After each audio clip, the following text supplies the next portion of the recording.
Topic of discussion is kinematics, और kinematics में हम आज शुरू करेंगे मोशन इन स्ट्रेट लाइन। तो चैप्टर जो है हमारा motion in straight line.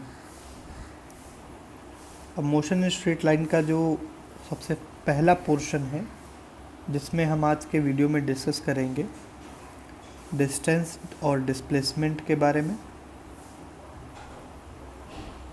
Second जो हम इस पे डिस्कशन करेंगे वो होगा velocity and speed, velocity and speed.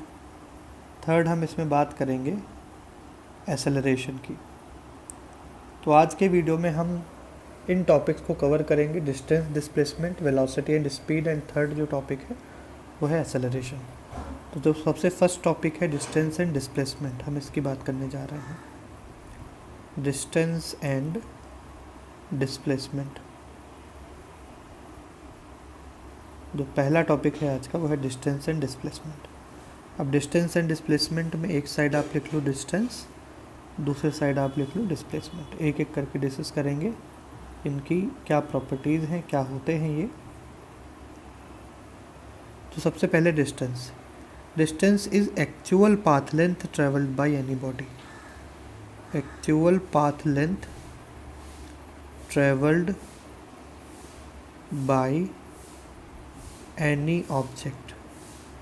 कोई भी ऑब्जेक्ट जो एक्चुअल पाथ लेंथ ट्रेवल करेगा उसको बोलते हैं डिस्टेंस।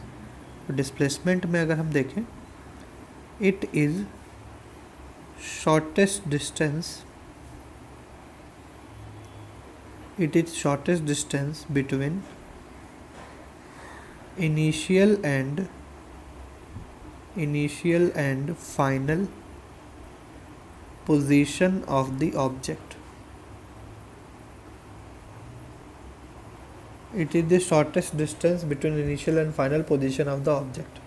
तो ये तो सबसे पहली मेजर डेफिनेशन है डिस्टेंस और डिस्प्लेसमेंट की।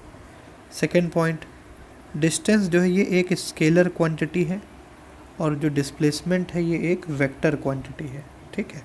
तीसरी चीज़, डिस्टेंस और डिस्प्लेसमेंट दोनों का ही डायमेंशन जो आपको देखने को मिलेगा वो कैपिटल एल आपको देखने को मिलेगा। ठीक है। तो ये चीज़ें आपको ध्यान रखनी है डिस्टेंस और डिस्प्लेसमेंट के लिए।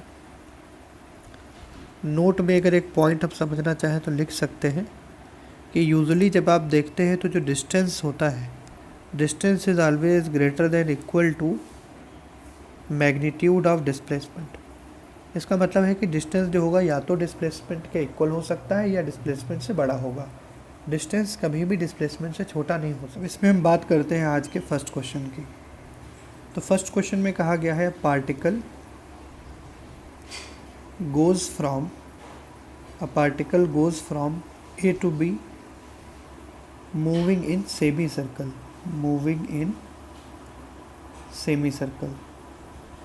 कोई पार्टिकल है जो कि A से B जा रहा है सेमी सर्कुलर पाथ में। कुछ इस तरीके से पाथ रहा है पार्टिकल के लिए। तो इस सेमी सर्कुलर पाथ में पॉइंट A से पॉइंट B पार्टिकल मूवमेंट कर रहा है। रेडियस जो दिया गया है पाथ का वो है 1.5 मीटर। ये है रेडियस। हमसे पूछा जा रहा है find out displacement vector of particle, find out displacement vector of particle and distance travelled,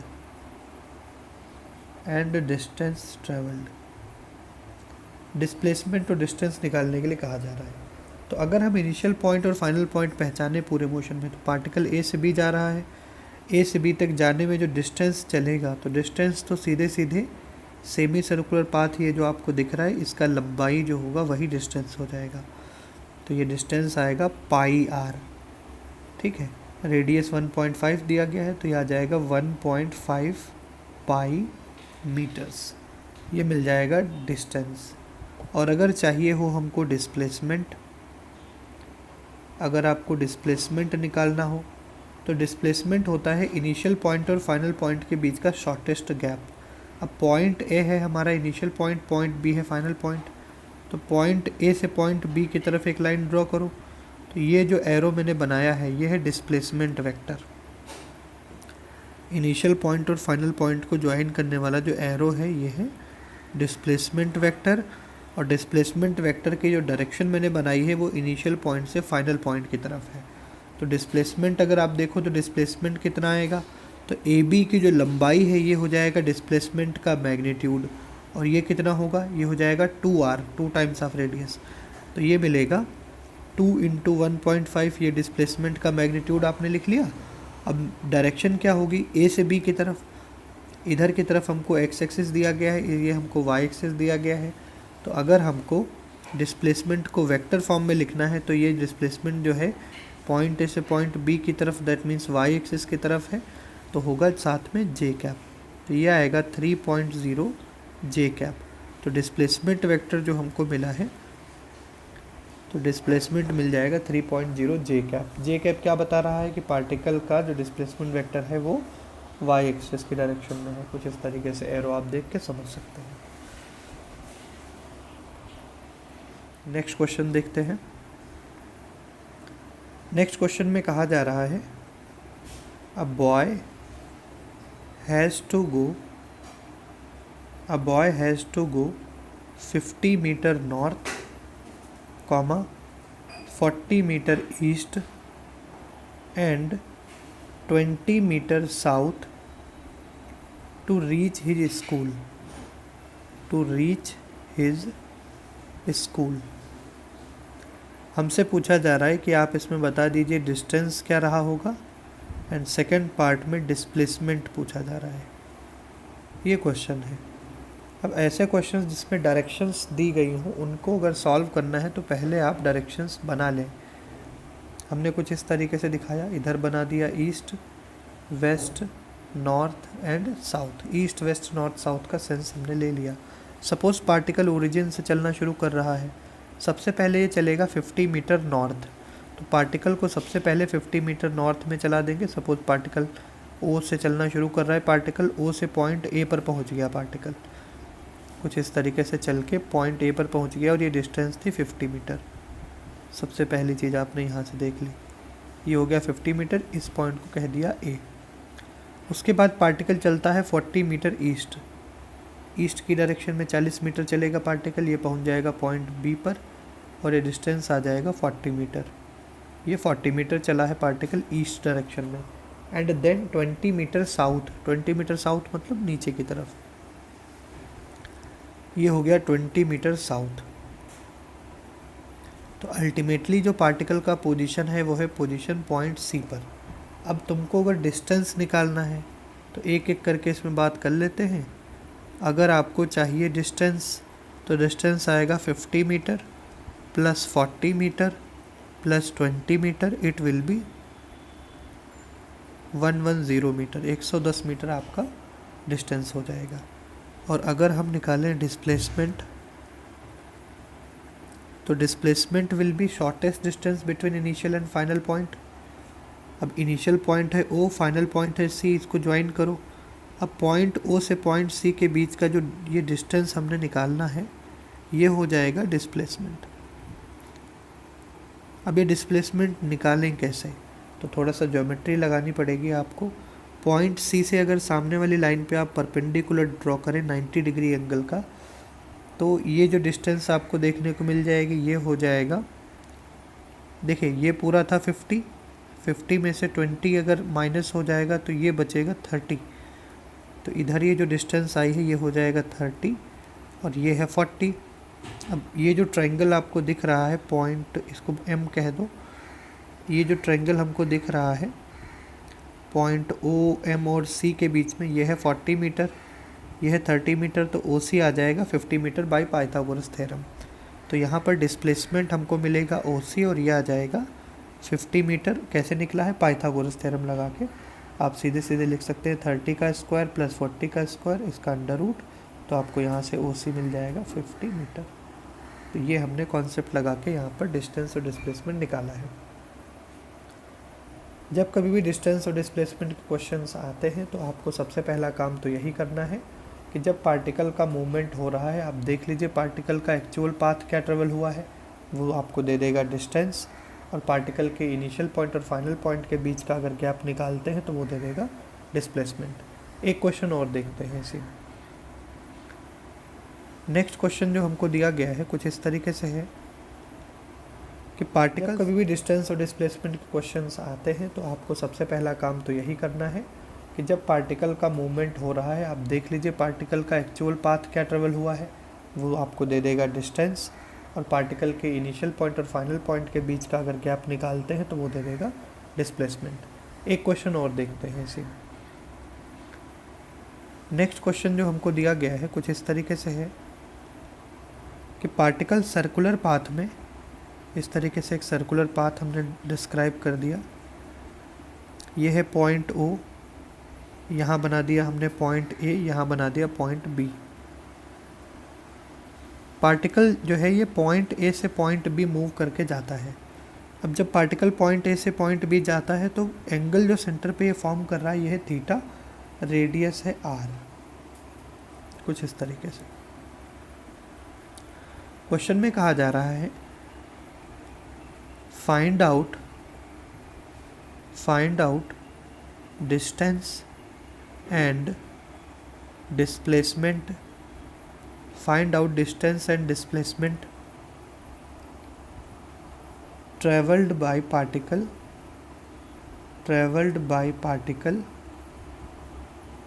in its motion along circular path from A to B। Particle अगर सर्कुलर पाथ में पॉइंट ए से point B जाता है जैसा कि figure में दिखाया है, तो पार्टिकल कितना डिस्टेंस चलेगा और कितना डिस्प्लेसमेंट चलेगा, ये हमारा क्वेश्चन है। सबसे पहले इसमें निकालते हैं डिस्टेंस। अगर हम डिस्टेंस निकालने जाएं तो डिस्टेंस देखिए क्या होगा। इनिशियल पॉइंट और फाइनल पॉइंट को आप ज़रा जज करें। इनिशियल पॉइंट है ए और फाइनल पॉइंट है बी। अगर आप इनिशियल पॉइंट से फाइनल पॉइंट को देखें तो पार्टिकल पॉइंट ए से पॉइंट बी जा रहा है, ये है पार्टिकल के मोशन का पाथ, आर्क के फॉर्म में है ये आपको आर्क दिया गया है, आर्क के फॉर्म में है। तो आप क्या करें, एक फार्मूला आपने देखा था कि angle theta is equal to arc length upon में रेडियस। एंगल थीटा हुआ करता था आर्क लेंथ अपॉन रेडियस। अब एंगल थीटा हमको निकालना ही है, आर्क लेंथ ऊपर आ जाएगा और रेडियस की जगह पे आप नीचे लिख सकते हैं कैपिटल आर। तो ये जो आपको पोर्शन दिख रहा है इसके लिए ये फार्मूला लगा दो, angle theta is equal to arc length upon radius. Arc length a से बी ये हमको निकालना है बिकॉज ये है पार्टिकल के द्वारा चली गई डिस्टेंस, रेडियस आर पता है, सेंटर पे एंगल थीटा पता है। तो यहाँ से अगर आप आर्क लेंथ निकालो तो आर्क लेंथ आ जाएगा आर इंटू थीटा, ये हो जाएगा पार्टिकल के द्वारा चला गया आर्क लेंथ। आर्क लेंथ हो गया। सेकेंड चीज़ निकालना है डिस्टेंस के बाद डिस्प्लेसमेंट। अब अगर डिस्प्लेसमेंट चाहिए, डिस्प्लेसमेंट होता है shortest distance between initial and final point. तो डिस्प्लेसमेंट आपको सीधे सीधे पॉइंट ए और पॉइंट बी के बीच का शॉर्टेस्ट गैप देखना है। तो पॉइंट ए और पॉइंट बी को एक सीधी लाइन से ज्वाइन कर दो।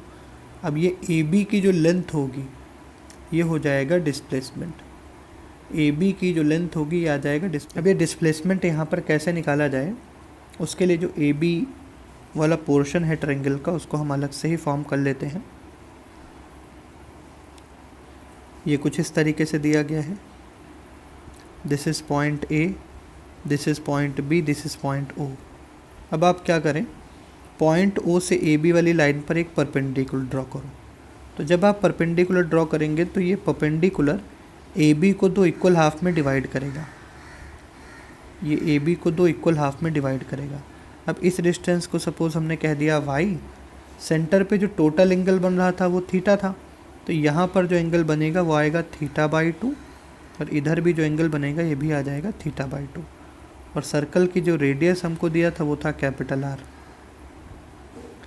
इस पॉइंट को कह दो एम।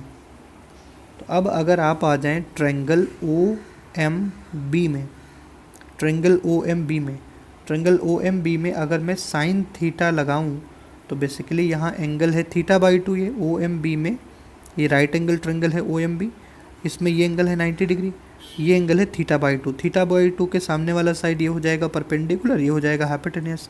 तो अगर मैं इसमें साइन थीटा बाई 2 अप्लाई करूँ तो साइन थीटा बाई 2 आएगा perpendicular upon hypotenuse y by r. तो साइन थीटा का फॉर्मूला परपेंडिकुलर अपॉन हाइपोटेनस जो होता है वो मैंने लगा दिया।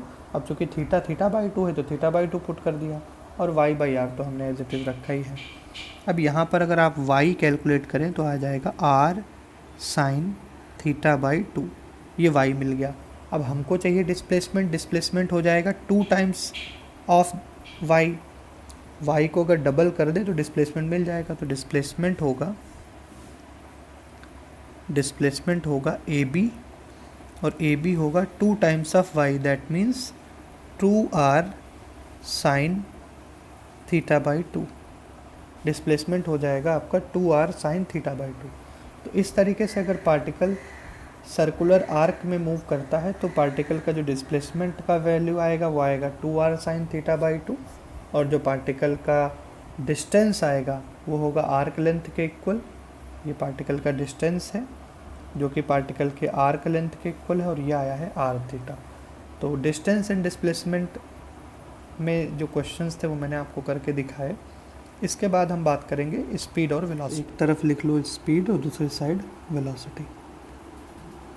कुछ पॉइंट्स हम इसमें कवर करेंगे स्पीड एंड वेलोसिटी को लेकर के। फर्स्ट पॉइंट स्पीड में, it is the distance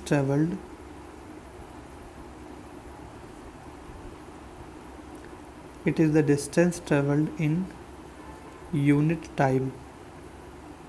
unit time में जो डिस्टेंस ट्रेवल करी जाएगी उसको बोलेंगे स्पीड। इसी तरीके से वेलोसिटी में अगर लिखना चाहें तो डिस्प्लेसमेंट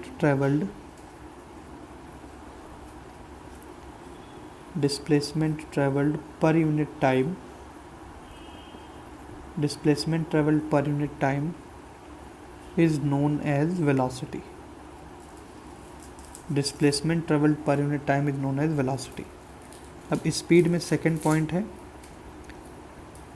यूनिट, जो SI यूनिट हम देखते हैं स्पीड के लिए ये metre per second, and dimension will be, dimension अगर आप लिखें स्पीड के लिए तो ये आ जाएगा m0LT-1।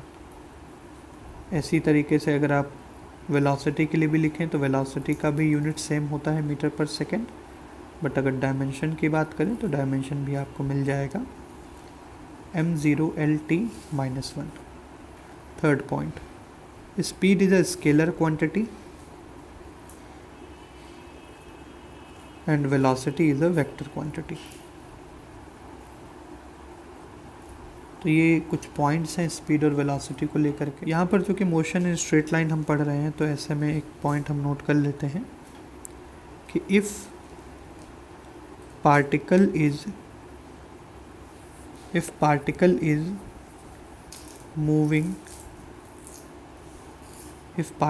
Moving in straight line, अगर पार्टिकल स्ट्रेट लाइन में मूव कर रहा है, if particle is moving in straight line then distance and magnitude of displacement will be equal। कहने का मतलब ये है कि अगर पार्टिकल एक सीधी लाइन में मोशन कर रहा है, अगर पार्टिकल स्ट्रेट लाइन में मोशन कर रहा है तो पॉइंट A से पॉइंट B अगर कोई पार्टिकल चल के जाए तो जितना पार्टिकल का डिस्टेंस आएगा उतना ही डिस्प्लेसमेंट का वैल्यू भी आएगा। तो डिस्प्लेसमेंट के मैग्नीट्यूड को मैं इसे मॉड लगा के रिप्रेजेंट कर रहा हूँ। तो अगर पार्टिकल स्ट्रेट लाइन मोशन में मोशन कर रहा है, if particle is moving in straight line motion then distance and magnitude of displacement will be equal, provided, एक पॉइंट इसमें और इंक्लूड कर लीजिए, provided it does not change its direction।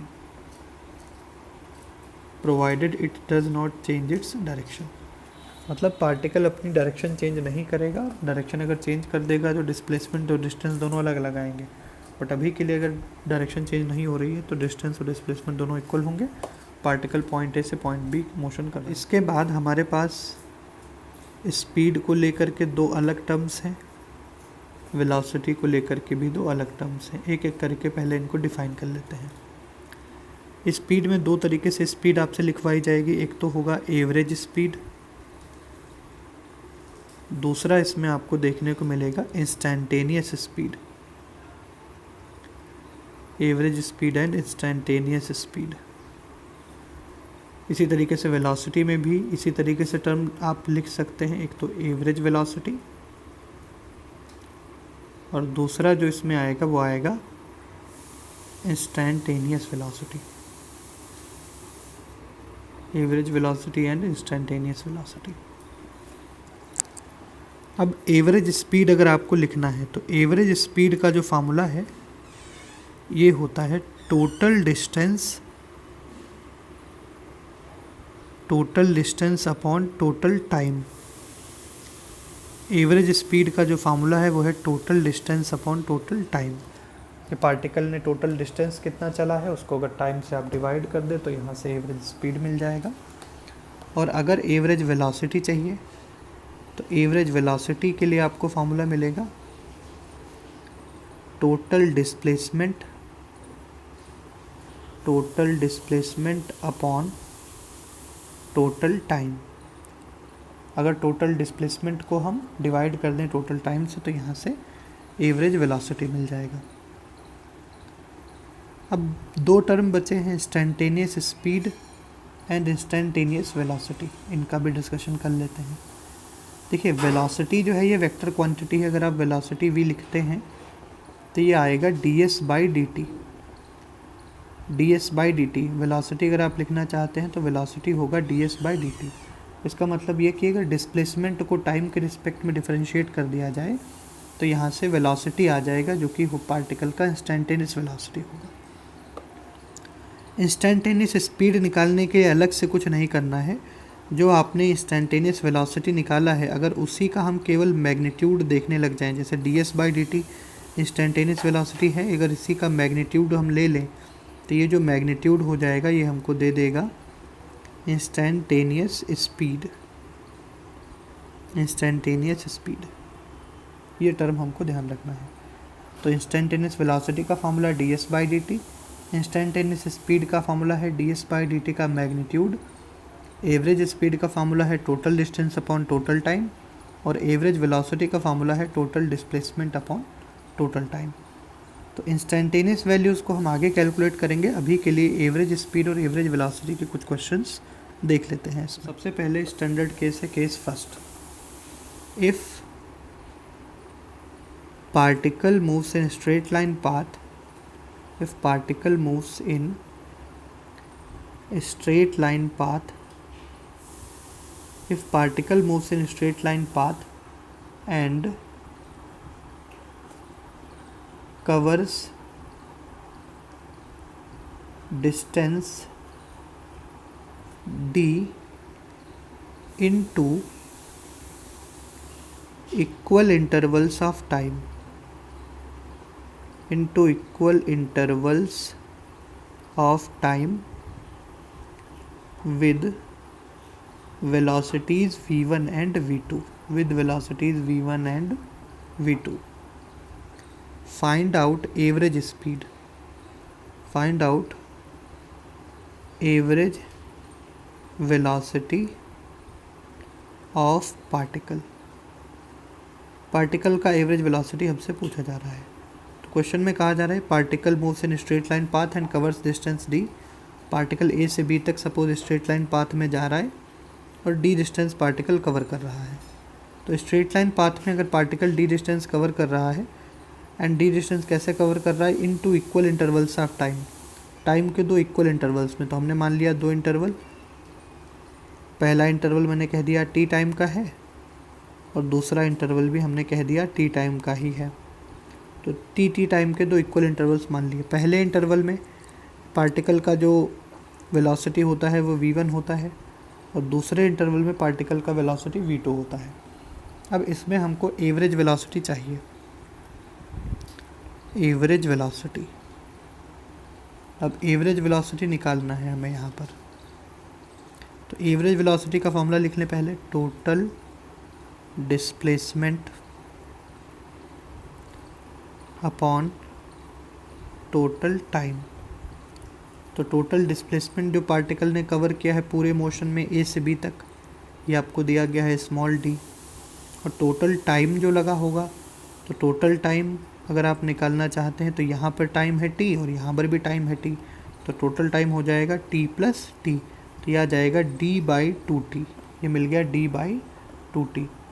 अब आगे देखिए, अगर मैं यहाँ पर स्मॉल डी की वैल्यू लिखना चाहूँ तो स्मॉल डी की वैल्यू देखो क्या आएगी। अब पार्टिकल फर्स्ट हाफ में डिस्टेंस ट्रेवल कर रहा है v1 वेलोसिटी से t टाइम तक, तो अगर AC वाले पार्ट में पार्टिकल ने कितना डिस्टेंस ट्रेवल किया ये हम निकालें, तो पार्टिकल का वेलोसिटी AC वाले पार्ट में है v1 और टाइम है t, तो डिस्टेंस जो आएगा AC वाले पार्ट में वो आ जाएगा simply velocity into time v1 into T. इतना डिस्टेंस पार्टिकल ट्रेवल करेगा AC वाले पार्ट में। अब इसी तरीके से CB वाले पार्ट में पार्टिकल ने कितना डिस्टेंस ट्रेवल किया है, तो CB वाले पार्ट का अगर डिस्टेंस निकालो तो ये जो CB होगा ये हो जाएगा v2 इंटू टी। अब v1 इंटू टी और v2 इंटू टी हमको मिल गया, तो टोटल डिस्टेंस अगर लिखें तो लिख सकते हैं AC प्लस CB और अपॉन में है 2t। AC मिल जाएगा v1t, CB मिल जाएगा v2t और अपॉन में 2t। ऊपर से t कॉमन लेके कैंसिल कर सकते हैं, तो एवरेज वेलोसिटी आएगा, एवरेज वेलोसिटी यहाँ पर मिल जाएगा v1 plus v2 by to. Particle का एवरेज स्पीड होगा v1 plus v2 by to. लेकिन ये एवरेज स्पीड कब है, जब पार्टिकल डिस्टेंस d को कवर कर रहा है in two equal interval of time. मतलब टाइम का जब इक्वल इंटरवल होगा तब जो एवरेज वेलोसिटी का फार्मूला आया है वो आया है v1 plus v2 by two. एक सेकेंड केस देखते हैं इसी में। केस सेकेंड है, if particle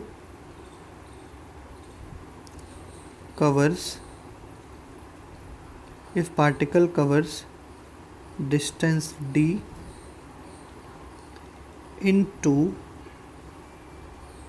equal half with velocities v1 and v2, with velocities v1 and v2, find out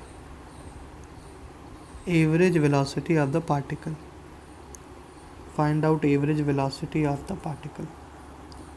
तो हमको पार्टिकल का एवरेज वेलोसिटी निकालना है, और पार्टिकल जो डिस्टेंस d कवर कर रहा है ये दो इक्वल हाफ में कवर कर रहा है, तो इस पॉइंट को a कह दो, इस पॉइंट को b कह दो। Particle d by two distance cover कर रहा है v1 वेलोसिटी से, पहला जो डिस्टेंस का हाफ है वो कवर हो रहा है v1 वेलोसिटी से, बाकी जो बचा हुआ आधा पार्ट है d बाई टू वो कवर हो रहा है v2 वेलोसिटी से। इस पॉइंट को कह दिया c। तो अगर यहाँ पर आप एवरेज वेलोसिटी निकालो तो एवरेज वेलोसिटी आएगा total distance upon total time.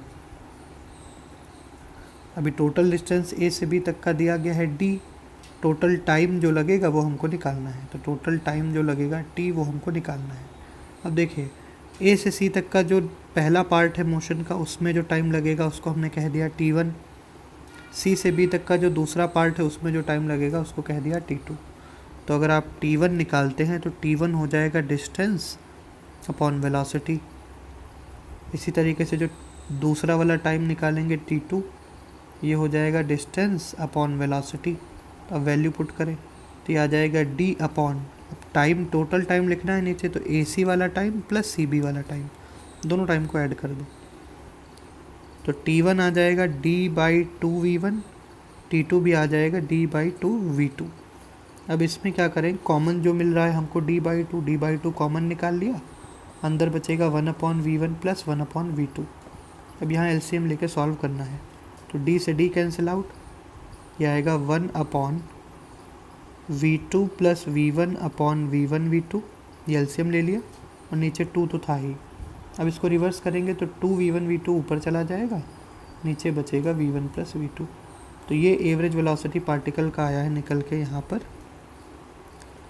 2v1 v2 upon v1 plus v2। ये एवरेज वेलोसिटी का फार्मूला आप तब अप्लाई करेंगे जब पार्टिकल डिस्टेंस d को दो इक्वल हाफ में कवर कर रहा हो। तो जब इक्वल हाफ में distance d velocity v1 v2 से कवर करी जाएगी तब ये फार्मूला, और अगर टाइम पार्टिकल तो इक्वल इंटरवल ऑफ टाइम में डिस्टेंस डी को कवर कर रहा हो with velocities v1 and v2, तब आप फॉर्मूला लगाएंगे v1 प्लस v2/2। इसी में एक क्वेश्चन देखते हैं। क्वेश्चन में कहा जा रहा है particle moves along straight line, a particle moves along a straight line and covers half of the distance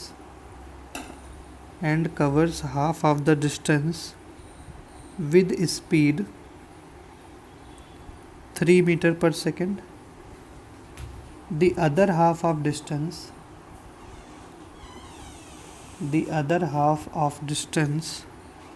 is covered in two equal intervals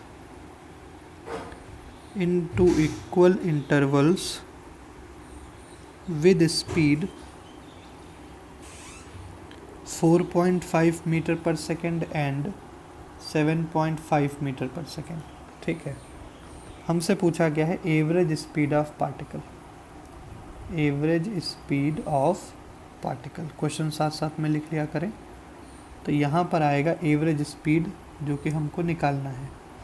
तो कहा गया है particle travels in straight line, तो मान लिया पॉइंट ए से point be straight line में motion कर रहा है and covers half of the distance, तो ए से बी तक का जो टोटल डिस्टेंस है इसको हमने कह दिया डी।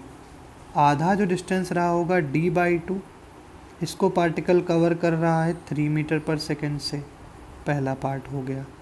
आगे देखिए क्या कहा है, इन्होंने कहा है the other half of distance, जो बाकी आधा बचा, is covered in 2 equal intervals with speed 4.5 7.5। That means ये जो आधा डिस्टेंस बचा इसको 2 इक्वल इंटरवल ऑफ टाइम में कवर किया जा रहा है। मतलब अगर मान के चलो कि शुरुआत के टी टाइम में स्पीड रही है 4.5, that means 9/2 metre per second, पहले वाले पोर्शन में 9/2 है टाइम टी तक, और नेक्स्ट जो इक्वल इंटरवल होगा टाइम टी का उसमें जो स्पीड है वो आ जाएगी 15/2, 7.5 है तो ये हो जाएगा 15/2, तो 15/2 मीटर पर सेकेंड, ये क्वेश्चन है।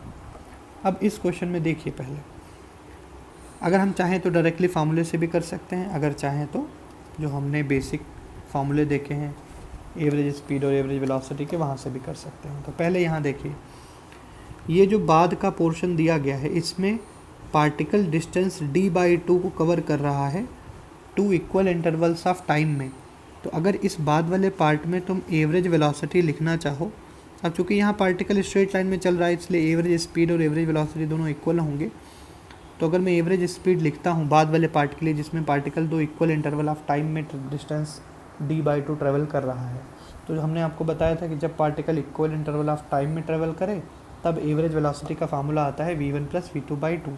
तो यहाँ फार्मूला लगेगा v1 प्लस v2/2। अप्लाई करें ज़रा, v1 दिया है 9/2, v2 दिया है 15/2 और अपॉन में 2।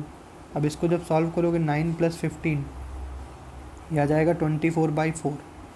इसको सॉल्व करेंगे तो ये आएगा 6 metre per second. That means बाकी जो आधा पार्ट इधर वाला था उसमें जो एवरेज वेलोसिटी आई है, एवरेज स्पीड आई है, वो है 6 मीटर पर सेकेंड। लेकिन हमको तो पूरे मोशन के लिए चाहिए, तो एक बार फिर से पूरा फिगर बनाओ। अब यहाँ आ जाओ, पहले मोशन का जो d/2 पार्ट था उसमें स्पीड है 3 मीटर पर सेकेंड, और बाकी जो d/2 पार्ट है उसके लिए तुमने एवरेज स्पीड निकाल ही लिया है 6 मीटर पर सेकेंड। अब हमसे कहा जा रहा है कि पॉइंट ए और पॉइंट बी के बीच में पूरे मोशन के लिए एवरेज स्पीड बताओ। तो पूरे मोशन के लिए एवरेज स्पीड अगर हम निकालें तो यहाँ देखिए, ये वही केस है जिसमें कहा गया था कि पार्टिकल डिस्टेंस d को ट्रेवल कर रहा है 2 इक्वल हाफ में with velocities v1 and v2। यहाँ पर एवरेज स्पीड के लिए जो फार्मूला अप्लीकेबल होगा वो आएगा 2v1 v2 upon v1 plus v2, because यहाँ 2 इक्वल हाफ में डिस्टेंस कवर करी जा रही है 3 मीटर पर सेकेंड और 6 मीटर पर सेकेंड से। वैल्यूज़ पुट कर देते हैं, 2 × 3 × 6 अपॉन में 3 + 6, यह आएगा 2 × 18/9। इसको कैंसिल करोगे तो एवरेज स्पीड पूरे मोशन का जो आएगा वो आएगा 4 मीटर पर सेकेंड। ये है आंसर। तो पूरे मोशन का जो एवरेज स्पीड आया है वो आया है 4 मीटर पर सेकेंड। आप डायरेक्टली ये फार्मूले याद रख सकते हैं, लेकिन हाँ इतना ध्यान रखना कि ये फार्मूले किस केस के लिए अप्लीकेबल है। हर केस के लिए नहीं लगेंगे, लेकिन जिसमें इक्वल इंटरवल ऑफ टाइम में ट्रेवल हो रहा होगा वहाँ लग जाएगा, और जिसमें डिस्टेंस टू इक्वल हाफ में ट्रेवल करा जा रहा होगा वहाँ पर भी ये फार्मूला अप्लीकेबल है। तो एक्सेलरेशन हम कहते हैं rate of change of velocity को, तो rate of change of velocity, rate of change of velocity is known as acceleration. Rate of change of velocity is known as acceleration. Velocity जिस rate से change हो रही है उसको बोलते हैं acceleration. Second point, unit, SI unit जो acceleration की आप यूज़ करते हैं वो है metre per second square. And अगर डायमेंशन की बात करें तो डायमेंशन आ जाएगा m0 LT-2, ये हो जाएगा एक्सेलरेशन के लिए डायमेंशन। ठीक है। आफ्टर दैट, जैसे कि हमने आपको वेलोसिटी में बताया, आपने इंस्टेंटेनियस और एवरेज देखा था, वैसे ही एक्सेलरेशन के लिए भी है कि एक्सेलरेशन में भी दो टर्म आपको देखने को मिलेंगे। पहला जो आएगा वो होगा average acceleration, average acceleration, and दूसरा आप इसमें देखेंगे instantaneous acceleration, average acceleration and instantaneous acceleration. Average acceleration and second है इंस्टेंटेनियस एक्सेलरेशन। जैसे एवरेज एक्सेलरेशन की बात करें तो एवरेज एक्सेलरेशन के लिए जो फार्मूला है वो है delta V by delta T. Delta V क्या बता रहा है? Change in velocity. Delta V है change in velocity and delta T है टाइम इंटरवल।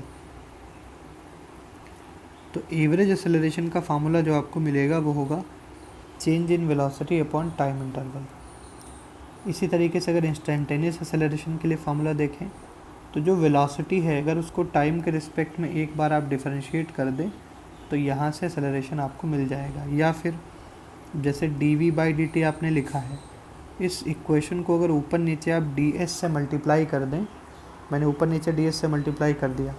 अब देखिए, अब ये जो D s by d t है ये होता है वेलोसिटी, तो एक्सेलरेशन का फार्मूला आपको मिल जाएगा v d v by d S.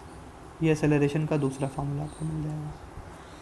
तो एक्सेलरेशन के लिए एक तो आपको याद रखना है d v by d t और दूसरा याद रखना है v d v by d S.